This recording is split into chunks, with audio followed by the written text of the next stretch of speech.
Listen closely, little ones. The forest is our home.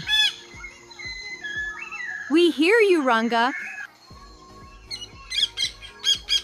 Ranga, how did you become the brightest bird in the whole jungle? Not by being the brightest, but by being kindest. How I helped an injured bird, shared food, and I saw a tiny bird fallen. I carried him home. In the storm, I shared my food. Everyone's safe.